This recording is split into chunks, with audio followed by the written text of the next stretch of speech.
Football বিশ্বকাপ সম্পর্কে বলেন হুজুর। দোয়া করে দিই আল্লাহ জানো ব্রাজিল আর্জেন্টিনা দুটোরই জিতাই দেয়, বলেন আমিন।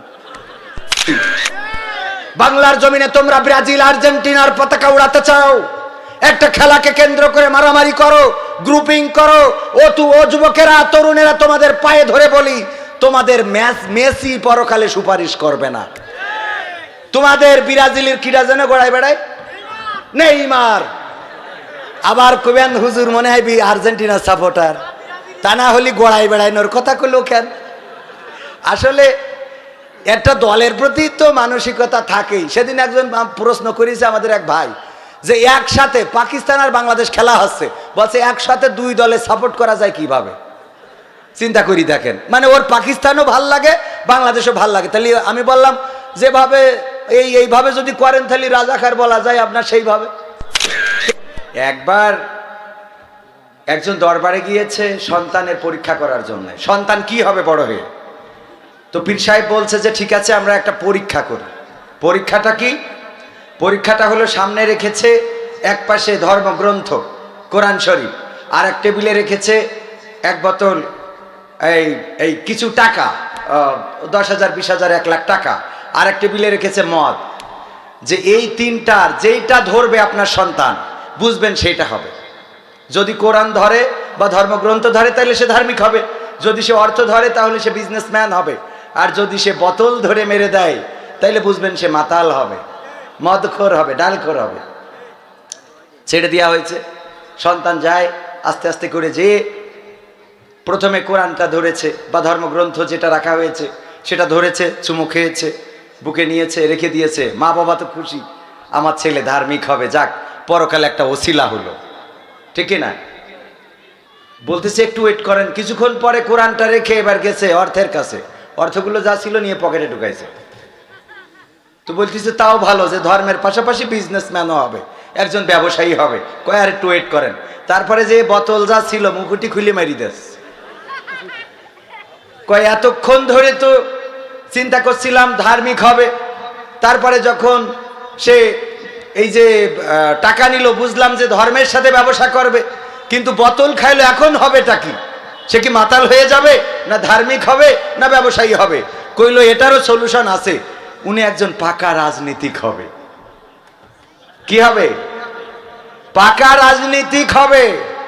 রাজনীতি করলে ধর্মকেও চুমো খেতে হয়, টাকাকেও পকেটে ভরতে হয়, আর 31st নাইটে বোতলও মেরে দিতে হয়, বলেন ঠিক না? কিন্তু এখানে যে চেয়ারম্যান বসে আছেন এটা বোতলের চেয়ারম্যান নয়, এটা টাকা পকেটে ঢোকানোর চেয়ারম্যান নয়, এটা তাফসীর মাহফিল বন্ধ করার চেয়ারম্যান নয়। এই চেয়ারম্যান তাফসীর মাহফিলকে প্রোটেকশন দেয়, বলেন ঠিক না? আজকের এই মাহফিল স্বপ্ন দেখাচ্ছে। কিসের স্বপ্ন দেখাচ্ছে? আজকের এই তাওহীদি জনতার ঢল। আপনাদের প্যান্ডেলে জায়গা নাই, মা বোনেদের নাকি জায়গা হচ্ছে না, অনেক আগেই নাকি ফিল আপ হয়ে গেছে। আজকের এই তাওহীদি জনতার ঢল প্রমাণ করে দেয় পরিবর্তন আসন্ন। বাংলাদেশের মানুষ বাংলাদেশের মানচিত্র থেকে ইসলামকে নির্বাসিত করতে দেবে না। বাংলাদেশ থেকে নারায়ে তাকবীরকে বনবাসে পাঠাতে দেবে না। বাংলাদেশ যতদিন থাকবে, এই দেশে কোরআন ততদিন থাকবে। সেই তাওহীদি জনতা এখানে আছে তো? সেই তাওহীদি জনতা কি আমার সামনে আছে? তাকবীর ধ্বনিকে নিয়ে যারা চুলকায়, তাকবীরের ধ্বনির আওয়াজ যারা বন্ধ করে দিতে চায়, আজকে এই যশোরের মাটি থেকে বলে দিতে চাই, এটা বাংলাদেশ, এটা সিকিম নয়, এটা আরাকান নয়, এটা হিন্দুস্তান নয়, এটা আমেরিকা লন্ডন নয়, যে যা চাইবা তাই হবে। এই বাংলাদেশ আমরা বুকের তাজা রক্ত দিয়ে এনেছি। এই বাংলাদেশে আর কিছু থাক না থাক, বাংলাদেশে তাকবীর ধ্বনি থাকবে।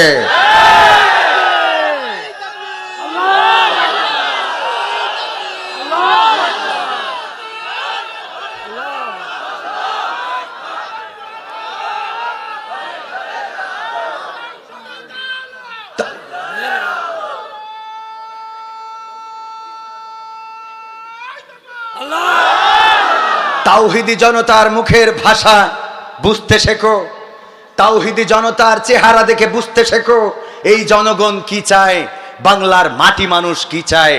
বাংলাদেশের মানুষ অশ্লীলতা চায় না, বেহায়াপনা চায় না। বাংলাদেশের মানুষ কোরআনের পাখিদেরকে কোরআনের ময়দানে চায়। বাংলাদেশের মানুষ চায় যারা পথের দিশা দেখাবে, যারা পরকালের কাণ্ডারি হবে, তারা যেন উন্মুক্ত ভাবে বাংলার জমিনে কোরআনের কথা বলতে পারে, সেটাই বাংলাদেশের মানুষ চাই। বলেন ঠিক কিনা? এই বাংলাদেশে তাকবীরের ধ্বনি থাকবে, এই বাংলাদেশে কোরআন থাকবে, এই বাংলাদেশে নামাজ থাকবে, মসজিদ থাকবে, মাদ্রাসা থাকবে। যাদের চুলকায় অনেকেই আছে 3 পিস থেকে 2 পিসে নিয়ে আইছে, সেখান থেকে 1 পিস, এখন কয় যা ইচ্ছা পরবো, দরকার হলে পরবো না। আছে না নাই? এটা বাংলাদেশে করার সুযোগ নাই। এটা বাংলাদেশ, এটা হিন্দুস্তান নয়, এটা আমেরিকা নয়, এটা লন্ডন নয়। এখানের শিকড় গাথা রয়েছে মক্কার সাথে, এখানের শিকড় গাথা আমেরিকা, আর এখানের শিকড় গাথা মদিনার সাথে। আমেরিকার সাথে এই দেশের শিকড় নাই। আছে সম্পর্ক যেটুকু কূটনৈতিক, ঠিক না? এই দেশ স্বাধীন করেছি আমরা। চেয়ারম্যান সাহেব আছে আমার, বঙ্গবন্ধু শেখ মুজিবুর রহমান, যিনি মহান স্বাধীনতার স্থপতি, ভাষণ দিয়েছিলেন, তোমাদের যা কিছু আছে তাই নিয়ে শত্রুর মোকাবেলায় প্রস্তুত থাকো। আমার বাংলাদেশের মানুষ দলমত নির্বিশেষে বঙ্গবন্ধুর সেই আওয়াজ শুনে যুদ্ধ করেছিল, লড়াই করেছিল, সংগ্রাম করেছিল, বুকের তাজা রক্ত ঢেলেছিল। আমার মা বোনেরা তাহাজ্জুদের নামাজ পড়ে কেঁদেছিল, যাই নামাজে চোখের অশ্রু ফেলেছিল, সিজদায় পড়ে থেকে সকাল করে দিয়েছে, সূর্যোদয় হয়েছে আল্লাহর কাছে কাঁদাকাটিতে। এমন কষ্ট করে, এমন ত্যাগ স্বীকার করে নিজের সন্তানকে যুদ্ধে দিয়েছে এবং রাস্তায় প্রতিদিন পথ চেয়ে থেকেছে, কবে আমার সন্তান বিজয়ী হয়ে ফিরে আসবে। কত মা বোনেরা নিজেদের সন্তানকে স্বাধীনতার জন্য লেলিয়ে দিয়েছে, স্বাধীনতা যুদ্ধে নামিয়ে দিয়েছে। আর আজকে এই রক্ত দিয়ে, এই ত্যাগ স্বীকার করে, তাহাজ্জুদের নামাজ পড়ে, যাই নামাজে অশ্রু ফেলে স্বাধীনতা আনলাম। সেই স্বাধীন দেশে তোমরা তাকবীর বলতে দিবা না, কোরআনের মাহফিল করতে দিবা না, দাড়ি টুপি পড়তে দিবা না। এটা হবে না, হবে না, হবে না।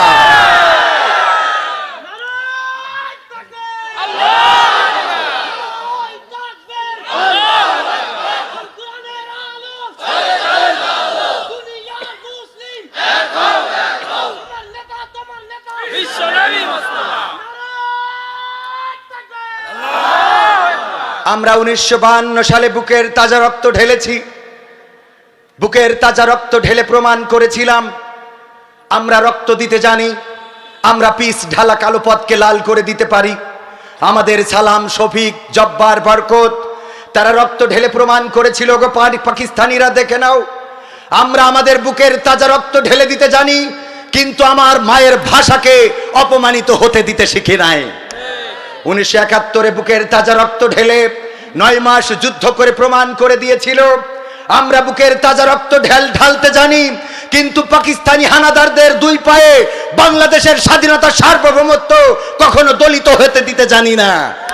এই বাংলার তাওহীদি জনতারা প্রয়োজন হলে আবার রক্ত ঢালবে, প্রয়োজন হলে 9 মাস নয় 18 মাস যুদ্ধ করবে, যদি প্রয়োজন হয় 30 লাখ নয় 60 লাখ মানুষ জীবন দেবে, যদি প্রয়োজন হয় বুকের তাজা রক্ত ঢেলে দিয়ে সেই রক্তের সাগরে সাঁতার কেটে কেটে একটি রক্তাক্ত বিপ্লবী কালেমার পতাকা বাংলার জমিনে উড্ডীন করবই করব। কারা কারা আজ 2টি হাত দেখাতে হবে।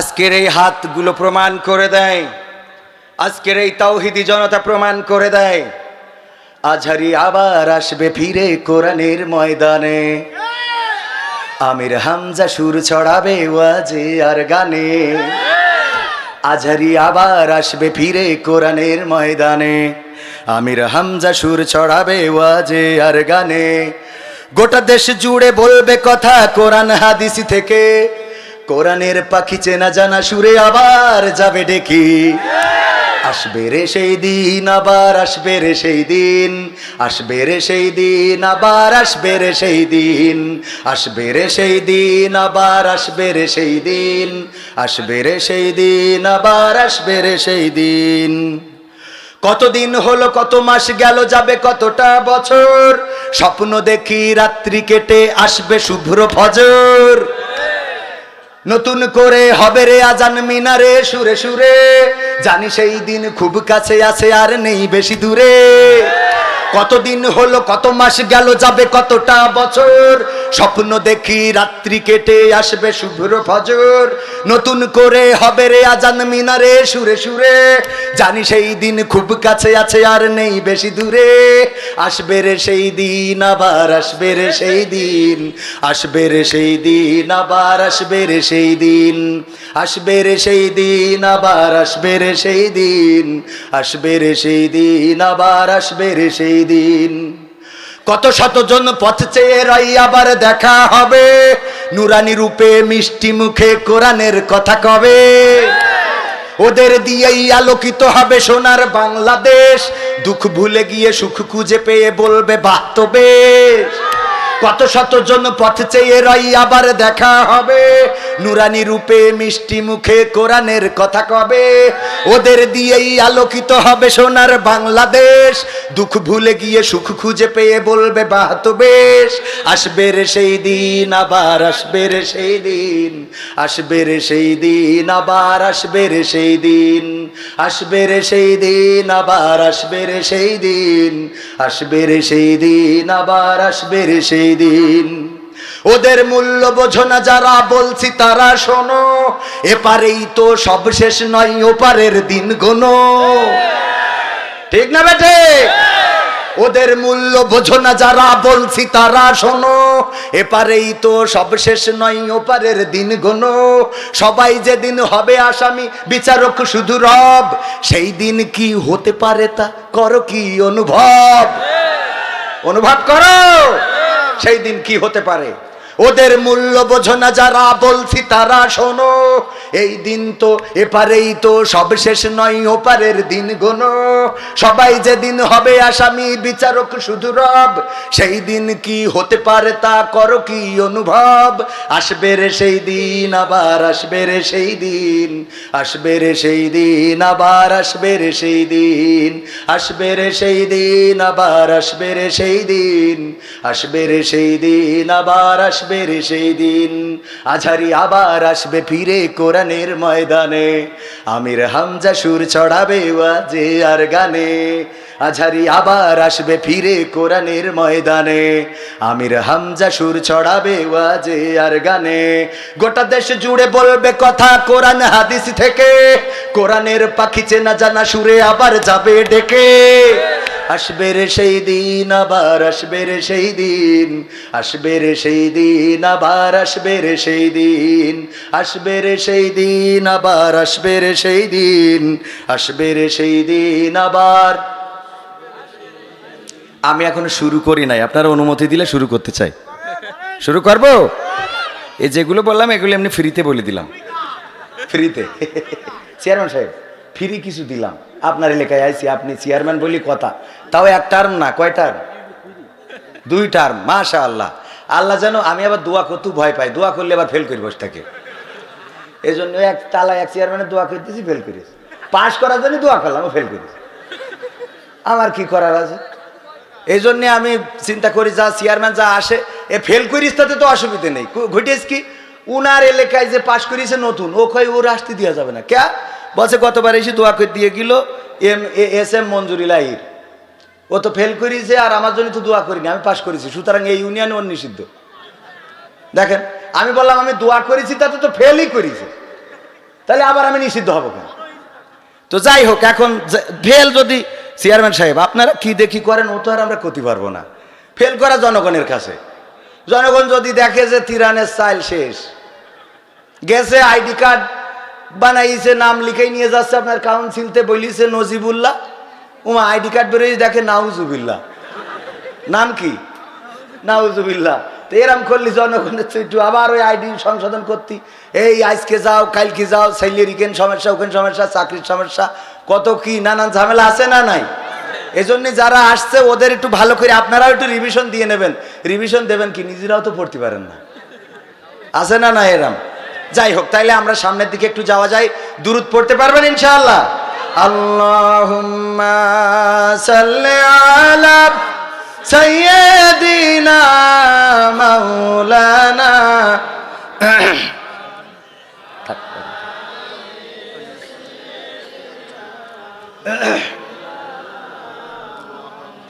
এসো হে রাসূল আবার ফিরে আমাদের মাঝে রে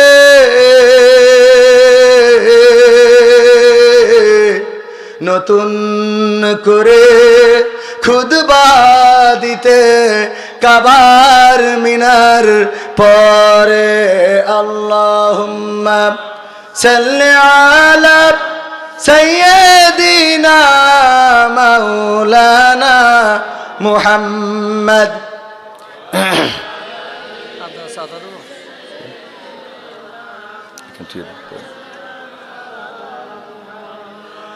নবীর নামে দুরূদ শরীফ পড়িবে যে জন তার জন্য যে হারাম হবে জাহান্নামের আগুন আল্লাহুম্মা সাল্লি আলা সাইয়্যিদিনা মাওলানা মুহাম্মদ ওয়া আলা আলিহি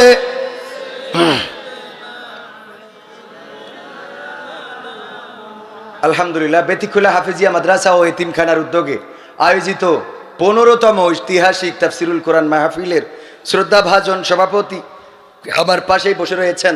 সভাপতি হওয়া খুব কষ্টের কাজ, সারাদিন চুপচাপ বসে থাকতে হয় প্রেসিডেন্টের মতো।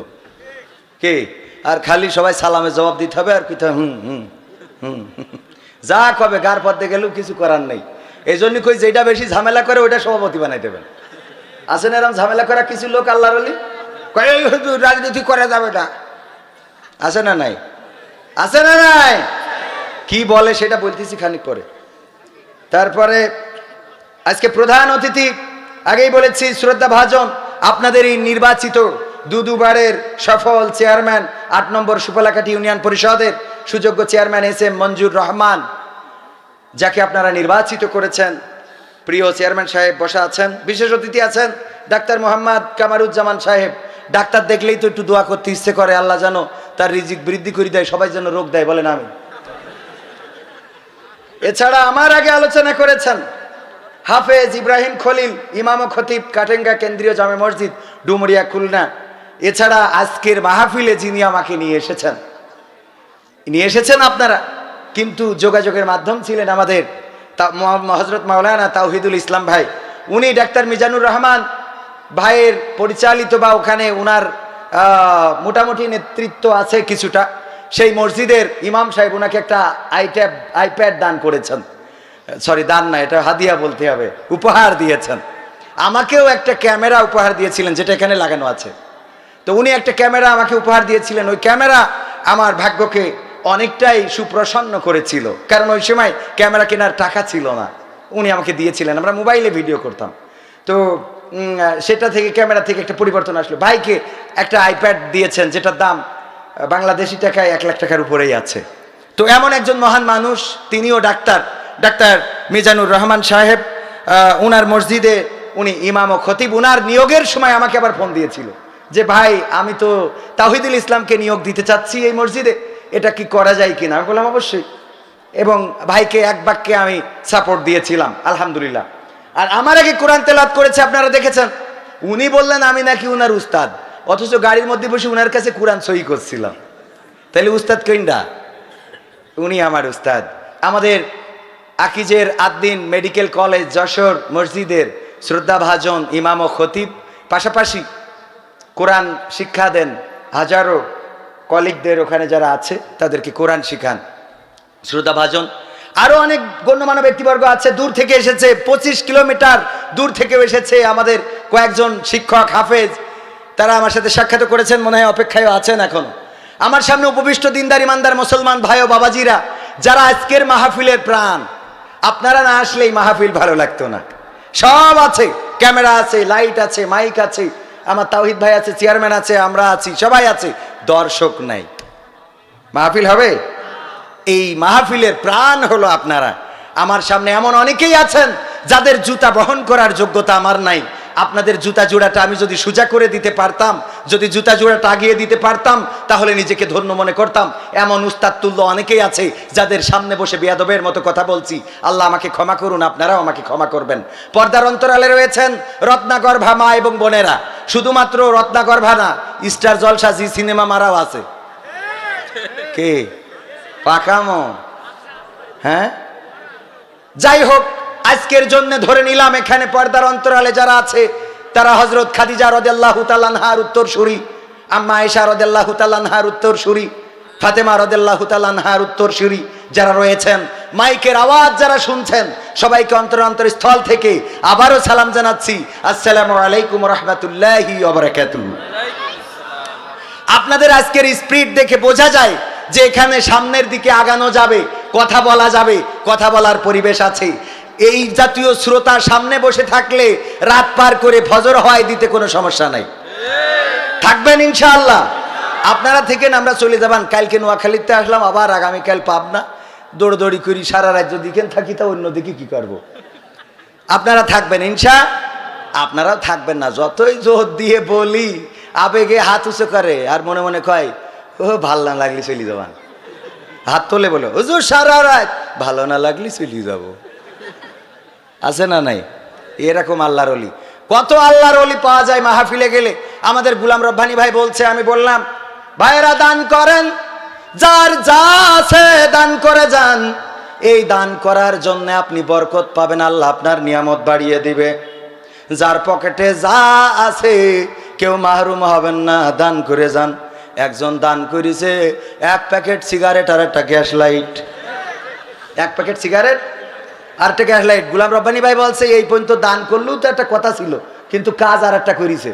আবার ওই সাথে একটা চিরকুট লিখে দিয়েছে, হুজুর যা ছিল পকেটে উজাড় করে দান করেছি, গ্যাস লাইট আর 1 প্যাকেট সিগারেট ছাড়া আর কিছু নাই, আমি দান করে দিলাম হুজুর। কিন্তু আমার অনুরোধ হইল এই সিগারেট সব কমিটি দিয়ে দেবেন না, অর্ধেক আপনিও খাবেন। অর্ধেক কি করবেন? অর্ধেক আপনিও খাবেন, কমিটির অর্ধেক আর আপনার অর্ধেক। আছে না না এরম শ্রোতা?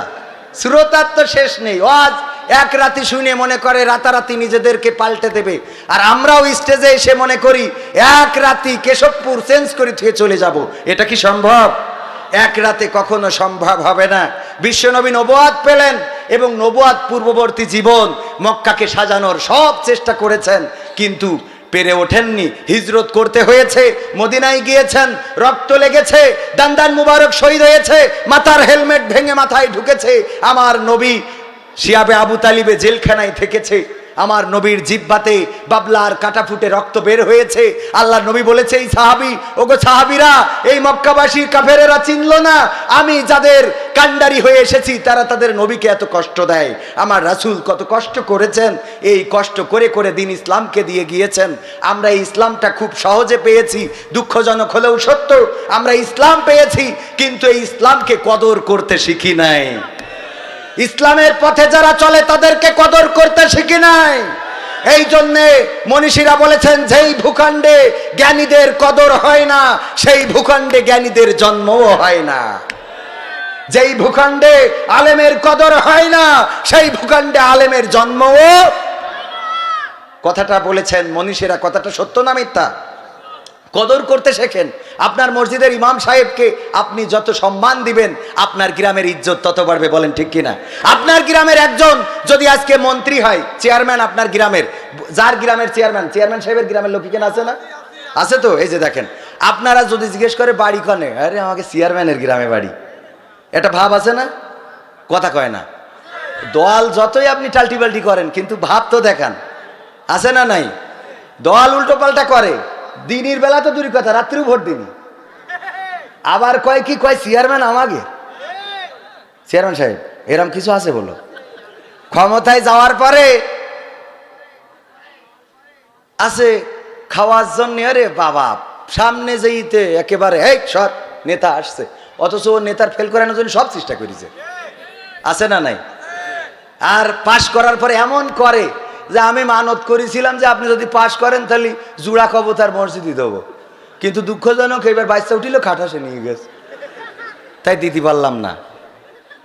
ভাইরা আমার, এই জন্য এক রাতে চেঞ্জ হবে না, একটু চেঞ্জ হওয়ার জন্যে মানসিকতা নিয়ে এখানে বসতে হবে। কোরআনে সব সমস্যার সমাধান বলে দিয়েছে। আমি তো আলেম নই, আমার ব্যাপারে অনেকের অভিযোগও আছে। এই নাটকের একজন নাট্যকারকে ধরে কেন এখানে স্টেজে বসিয়ে দিল, তাকে কেন কোরআনের মাহফিলে চেয়ার দিল, এরকম অভিযোগ আছে না নাই? অভিযোগ আছে। কিন্তু আমার নবী বলেছেন বাল্লিগু আন্নি ওয়ালাউ আয়া, যদি একটি আয়াতও জানো তাও মানুষের কাছে পৌঁছে দাও। এটা কি কোনো নাট্যকারের জন্য অফ থাকবে এই হাদিস? কোনো ভ্যান চালকের জন্য অফ থাকবে? কোনো রিক্সা চালকের জন্য, জন খেটে খায় তার জন্য অফ থাকবে? দায়িত্বই হলো একটা আয়াত যদি জানে সেই আয়াতটা প্রচার করবে। আর আমার আল্লাহ বললেন ওয়ামান আহসানু কওলাম মিম্মান দাআ ইলাল্লাহ ওয়া আমিলা সালিহান ওয়া ক্বালা ইন্নানি মিনাল। আল্লাহর নবী আল্লাহ রাব্বুল আলামিন বললেন তার কথার চেয়ে আর কার কথা উত্তম হতে পারে? ভালো কথা আর কার হতে পারে এই জমিনের উপরে, আসমানের নিচে তার চেয়ে ভালো কথার কারণ নাই। যে নিজে ভালো কাজ করে, অপরকে ভালো কাজের জন্য আহ্বান করে, আর মুখে ঘোষণা করে দেয় আমি একজন মুসলমান। এই মুসলমান পরিচয়টা ছোটখাটো পরিচয় না, এই পরিচয়টা অনেক বড় পরিচয়। মুসলমান হওয়ার জন্যে কত মানুষ কত কষ্ট করেছেন। আবু যর গিফারির ইতিহাসটা একটু পড়ে দেখেন। 3 দিন ধরে ঘুরে বেড়াচ্ছেন মক্কার অলিতে গলিতে, অথচ গিফার গোত্র অনেক প্রভাবশালী ছিল। তারা চাইলে বলতে পারতো যে মুহাম্মাদের বাড়ি কোথায়, কিন্তু না বলে শুধু গোপনেই খুঁজে বেড়াচ্ছে, মৌনভাবে খুঁজে খুঁজে যখন বিশ্বনবীকে পেয়েছেন, বিশ্বনবীকে দেখেছেন, বিশ্বনবীর কথা শুনেছেন, আমার রাসূলের কথা শুনে নিজের অজান্তেই পড়ে নিয়েছেন লা ইলাহা ইল্লাল্লাহু মুহাম্মাদুর রাসূলুল্লাহ। আল্লাহর নবী বললেন ওগো আবু যর গিফারি, তুমি তো গিফার গোত্র থেকে এসেছো, তুমি যে কালেমা গ্রহণ করেছো, দয়া করে এই মক্কায় কোনো জায়গায় প্রকাশ করো না, কোনো জায়গায় বলো না, কারো কানে এটা শুনিও না, কারণ আমরা গোপনে গোপনে দিনের প্রচার করে যাচ্ছি। তুমি তোমার গোত্রে ফিরে যাও এবং তাদেরকে দাওয়াত দাও যে মক্কায় একজন নবী এসেছেন যিনি ইহকাল পরকালের কান্ডারি। আবু যর গিফারি বললেন ওগো নবী, আমি যে কালেমার অমিয় সুধা পান করেছি, এই কালেমার স্বীকারোক্তি আমি মক্কায় না দিয়ে যাব না। উনি কাবার চত্বরে গেলেন এবং কাবায় যেয়ে কাফেরদেরকে জড়ো করে বললেন তোমরা শুনে নাও, আমি গিফার গোত্র থেকে এসেছি, আমি নবী মুহাম্মাদের দ্বীনের উপরে ঈমান এনেছি। এই ঘোষণা যখন দিল, আবু জেহেল, আবু লাহাব, উতবা, সায়বা ওরা চারিদিক থেকে মারা শুরু করে দিল। আবু যর গিফারি যখন বেহুশ হয়ে গেল, একজন বলল দেখো আমরা যখন ব্যবসার জন্য সিরিয়াতে গমন করি বা ওই দিকে যাই, তখন গিফার গোত্রের ওই রাস্তাটা আমাদের ব্যবহার করা লাগে। যদি আবু যর গিফারি মারা যায় তাইলে আমাদের ব্যবসা বন্ধ। কি যশোরের একজন এসেছে কেশবপুরী, আচ্ছা মতো করে কুশাই ছেড়ে দিলেন, চিন্তা করলেন বিএনপির লোক, অসুবিধে নেই, কে কুশাই ছেড়ে দিলেন। রাজনীতির কথা বলছি না, মনে করেন যে কথার কথা। আচ্ছা মতো পিটালেন, মারলেন, ধরলেন। আচ্ছা বলেন না কেশবপুরীর লোকের, যশোরের লোকের, কারণ যদি মরে যায় তাইলে কেশবপুরীর লোকের যশোরে যাওয়া বন্ধ হয়ে যাবে, ঠিক না বেটে? এই জন্যে আরে এটা আবার ভয় দেখাচ্ছি না, আবার মনে করি না কেশবপুরীরও একটা ভাব আছে, এ একটা আলাদা, এ নেই সে তো বুঝতে পারছি। এক একজন একটা বীর সেনানী, সুবহানাল্লাহ, এক একজন এক একটা সৈনিক। আমার যুবকদের দেখেছি, তরুণদের, এখানে দেখেন শিশু কিশোর বসে আছে, এরা অজের কি বোঝে, ছোট মানুষ, কিন্তু এই শিশু কিশোরেরাই আগামীর ভবিষ্যৎ, বলেন ঠিক কিনা? আমাদের আল্লামা বলতেন কি যেন, ঘুমিয়ে আছে শিশুর পিতা সব শিশুদের অন্তরে। তো আমার যুবকেরা এই সমাজ পরিবর্তন করতে জানে, আমার যুবকেরা ঝড়কে উল্টে দিতে জানে।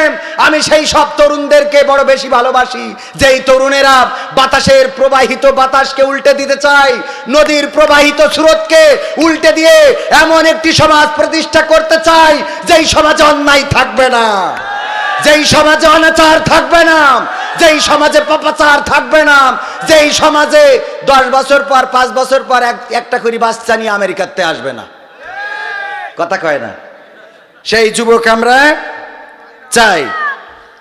সিরকুট দিলে আমি আবার না বললে আমি ভুলে যাই, কারণ আমার ব্রেনের সমস্যা আছে।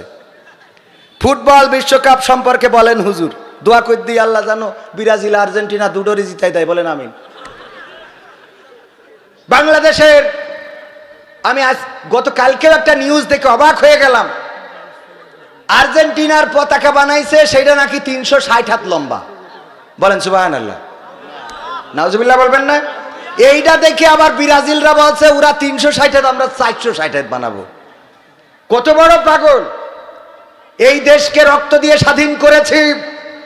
বাংলাদেশের ওই দেয়ালের উপরে, ছাদের উপরে, গাছে, মাঠে, বাসে, স্কুল মাঠে তোমাদের ব্রাজিল আর্জেন্টিনার পতাকা উড়ানোর জন্য নয়, তোমরা রাজাকারদের উত্তরসূরি। বাংলার জমিনে তোমরা ব্রাজিল আর্জেন্টিনার পতাকা উড়াতে চাও, একটা খেলাকে কেন্দ্র করে মারামারি করো, গ্রুপিং করো। ও যুবকেরা, তরুণেরা, তোমাদের পায়ে ধরে বলি, তোমাদের মেসি পরকালে সুপারিশ করবে না। তোমাদের ব্রাজিলের কিডা যেন গড়ায় বেড়ায়, নেইমার। আবার কবেন হুজুর মনে হয় আর্জেন্টিনার সাপোর্টার, তা না হলে গড়াই বেড়াইনোর কথা কইলো কেন? আসলে একটা দলের প্রতি তো মানসিকতা থাকেই। সেদিন একজন প্রশ্ন করেছে আমাদের এক ভাই, যে একসাথে পাকিস্তান আর বাংলাদেশ খেলা হচ্ছে, বলছে একসাথে 2 দলে সাপোর্ট করা যায় কিভাবে? চিন্তা করি দেখেন, মানে ওর পাকিস্তানও ভাল লাগে, বাংলাদেশও ভাল লাগে। তাহলে আমি বললাম যেভাবে এইভাবে যদি করেন তাহলে রাজাকার বলা যায় আপনার, সেইভাবে কি বাংলাদেশের সাথে পাকিস্তানের খেলা হলে পাকিস্তানের সাপোর্ট করা যাবে? আবার এখানে আমি খেলার ওদিকে যেতে চাই না, শুধু আমার যুবকদের একটু বলতে চাই, দয়া করে এই পতাকা টানানোকে কেন্দ্র করে খুঁটিতে উঠেছে, কারেন্টের শর্ট খেয়ে মারা গেছে, এমন ইতিহাস আছে না নাই? চেয়ারম্যান সাহেব মিথ্যা বলছি? খুঁটিতে উঠে মারা গেছে, গাছ থেকে পড়ে, ছাদ থেকে পড়ে পতাকা টানাতে যেয়ে মারা গেছে। ও মারা গেল, শহীদ হয়ে গেল নাকি? পরকালের ময়দান আল্লাহ রাব্বুল আলামিন যেদিন দাঁড় করাবে, আর বলবো আমার বান্দারা বলো কে কি কাজ করেছো, কেমন আমল করেছো বলে দাও। তখন অনেকেই বলার চেষ্টা করবে, আল্লাহ আমরা তোমার কালেমার পতাকা বাংলার জমিনে উড়াইনোর চেষ্টা করেছি। কের পতাকা? কালেমার পতাকা। আল্লাহ রাব্বুল আলামিন তখন মুখে আঠা লাগিয়ে দেবে। একথা পবিত্র কোরআনের সূরা ইয়াসিনে বলে দিয়েছেন, আল ইয়াউমা নাখতিমু আলা আফওয়াহিহিম ওয়া তুকাল্লিমুনা আইদিহিম ওয়া তাশহাদু আরজুলুহুম বিমা কানু ইয়াকসিবুন। আল্লাহ রাব্বুল আলামিন বললেন ওই দিন মানুষের মুখে আঠা লাগিয়ে দেবে, মানুষের হাত আল্লাহর সাথে কথা বলবে। ওগো যুবকেরা, তোমাদের হাত বলে দেবে এই হাত দিয়ে কলেমার পতাকা না, এই হাত দিয়ে ব্রাজিলের পতাকা টানায়েছে। বলবে না? বলবে না? এই হাত বলে দেবে এই হাত দিয়ে আর্জেন্টিনার পতাকা টানিয়েছে। এই হাত বলে দেবে এই হাত দিয়ে টিকটক ভিডিও করার জন্য ট্রেন রোডে যে এরকম করে মোবাইল ধরেছে, ট্রেনের বাড়ি খেয়েছে। এই হাত বলে দেবে এই হাত দিয়ে ফ্রি ফায়ার পাবজি মেরেছে। আর এই হাত বলে দেবে এই হাত দিয়ে জান্নাতুল ফেরদাউসির কাছে চ্যাটিংও করেছে। কথা কি বোঝা গেছে? এই হাত দিয়ে এখন মুরব্বীরা চিন্তা করছে না আমাদের কথা বলবে না, আপনাদের কথাও বলবে। সুজাইলটা ব্যাখ্যা করেছেন, আছে না নাই? সুজাইল ব্যাখ্যা করা লোক মসজিদে এসে বলে কাতার জন্য ব্যাখ্যা হয় না, তাইলে নামাজ হবে না। আর মাঠে যেয়ে আইল ধুড়া সব বানাই থুয়েছে। সুজাইল ব্যাখ্যা করেছেন। আবার আছে আল্লাহর ওলি সুদখোর, আছে না নাই? কত কায়দায় সুদ খায়। কই দেখো আমি এখন সুদ খাওয়া ছেড়ে দিছি, আর সুদ খাই নে, আমি এখন টাকা তোমার দেবো, কিন্তু টাকা না, ওইটা হইল ধান। কি দেবে? টাকা দেবে, কিন্তু ওটা টাকা না। বলছে এই তোমার ধরো 1 মণ ধান দিলাম, টাকা দেশ কত? 1000, 10,000 টাকা দেশে, কয় এই ধরো তোমার 10 মণ ধান দিলাম। বলছে এ তো টাকা। বলছে ওইটাই ধান, ওইটা ধান। এই এখন 1000 টাকা বাজার দর, আমি তোমার 10 মণ ধান দিলাম। এই ধান যখন 1400 টাকা মণ হবে তখন আমি কিনবো। তখন আমি কি এই ধান বেচবো, তখন এই ধান বিক্রি করব। যখন 1400 টাকা দাম উঠবে, ওই টাকা দিল 1000 টাকা ধান। আর যখন দাম উঠে গেল, তখন বলতেছে আমি ধান বেশি দেবো। কয় ধান না তো, তুমি তো 10,000 টাকা, ওই 10 মণ ধান। এখন ওই 10 মণ ধান বাজারের দর হলো কত? 14,000। কারণ 1400 টাকা মণ, কত? 14,000। তাহলে তোমার 4,000 টাকা বাড়তি হিসেব কষি রাখো। এরাম সুদখোর আছে না নাই? এই হইল হালাল সুদখোর। সুন্দর করে কৌশল করে সুদ খায়। এমন সুদখোর যদি থেকে থাকেন, পায়ে ধরে বলি, আমার বিশ্ব নবী বলেছেন সুদের গুনাহ হলো সবচেয়ে ছোট গুনাহ হলো যে সুদ খায় রে, আর যে সুদ দেয় এদের প্রতি আল্লাহর লানত আছে। সুদের সাক্ষী যে থাকে তার প্রতি আল্লাহর লানত আছে। শুধু তাই নয়, বিশ্ব নবী বলেছেন ছোট্ট গুনাহ হলো আপন গর্ভধারিণী মায়ের সাথে জেনা করা। বলেন নাউজুবিল্লাহ। আর বড় গুনাহ হলো আল্লাহর সাথে যুদ্ধ করা। তাও নাউজুবিল্লাহ বলবেন না? আল্লাহর সাথে যুদ্ধ করার স্পর্ধা সাহস কি বাংলার জমিন শুধু নয়, গোটা বিশ্বের জমিনে কারোর আছে?